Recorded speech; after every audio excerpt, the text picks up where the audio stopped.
My name is Olushola Felix Oluwashi, the personal assistant to Deputy Governor, Ekiti State, Nigeria. People have been saying the Deputy Governor is a street today governor, and that's why the governor wanted a third-term agenda. But I keep telling people that in life, there are people that God has placed as a destiny and pass to people in life. And when people of dust or kind nature come around, that does not make you a street to them. Now, take for instance in Lagos State, Tinubu has been the one Harvard, been a good supporter of Fashola and Ambode. And today, Ambode is the present governor of the state with the help of Tinubu. Is Ambode a street to Tinubu? The answer is no. You can be a helper, but everybody asks you to defend. Everybody has their ability, their integrity to defend. And that's why I keep telling people that Professor Kola Oluwaseun, who has been a professor for the past 24 years, the lecturer for the past 24 years, and the deputy governor for the past 3.5 years, who has done excellently well in terms of the education sector, where he's supervising. The coming first twice in NECO has been a wonderful job, and this job has been done through the ideas and through innovations of the deputy governor. And today, Ekiti State is expressing peace, or because the deputy governor is part and parcel of this government and part of the agenda of this government. And that's why I keep telling people that the people calling the deputy governor is just a propaganda by the opposition, just to run his personality, because they look at him as, what can we use to attack this man? Not yes.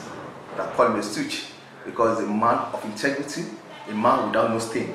And the opposition are looking at that. What else can you say than to nickname him? But to our people in Ekiti who are more wiser than the APC, we keep telling them that the deputy governor is a man of honor, a man to be reckoned with within the society, and a man who has a great agenda for the development of Ekiti. That's why the deputy governor came up with SHIELD agenda, which is talk about security, health, infrastructure development, education, leadership, and development in agriculture and tourism. With this development, under the leadership, if there's good leadership, employment will come in. For the youths, the agriculture sector will create employment for the youths too. Security-wise, it's going to encourage investors to come in if the environment is secured. There's infrastructure development in town, the economy will develop. The people, the investors will come in because they are available with infrastructure development that can attract investors. In which the president governor has been doing, he has been doing in terms of road constructions in nearly all the local governments. And that is why we need continuity to be able to continue on this particular agenda so that the economy of Ekiti State can work stronger and will not be a dependent, will not be a civil servant state. So that we're going to diversify our economy to agriculture. In terms, for instance, let's go to Ilawe, where let's say in Ilawe where we have banana of great quantity. From there we can still put up a flower industry in Ilawe. And if there's no access to Ilawe, how will people access the raw materials? That's what the governor has done to create enabling environment for investors to come in. And what the incoming governor will do, the Professor Kola Oluwaseun, is to build on the existing development by bringing in investors to establish on this, so that one, there's accessible road to these available raw materials. Since they are accessible to raw materials, the investors will be able to come in and create industries to this area, so that there will be employment for the youths. The youths will be more employed, and to our people at home, the PDP members who are at the campaign, I want to tell them they are more or less political suicidal. Let me say, because the people in APC, they are not even as stable as the PDP. They have a leadership crisis. Now you going from PDP to APC is like committing a suicide. And I want to tell our people that the PDP is far better than APC. APC are known for propaganda. Look at Ondo State. They came on propaganda. They will tell you during the election, Sebe Kuguru, and so all these agendas. Now today, they've increased the mother and child fields for pregnant women has been increased. The tuition fees has been increased, and this is a neighboring state. And these are the set of people that are promoting the APC candidate within the Ekiti state.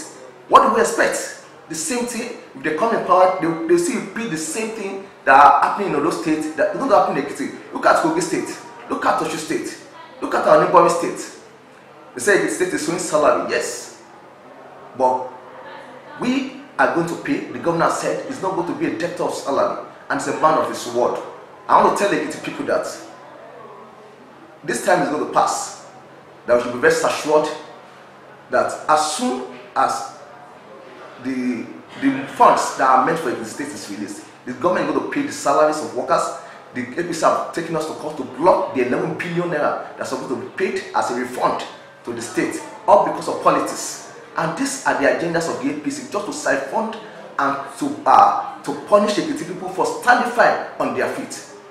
And I want to tell them that Ekiti State are more wiser than before. Nobody can cajole us with Obama stories again. Nobody can cajole us with federal might again. We are on ground. We are waiting. We are waiting. I want to tell our people that they should be very assured. They should not fight anybody. This time around, we are going to the election ground fully prepared. We are not going to be intimidated. Allow people to intimidate us with any security agency. No, we won't allow that. We're going to stand on our feet and tell people that this is where Ekiti State belongs to, and this is what we want in Ekiti State. God bless you.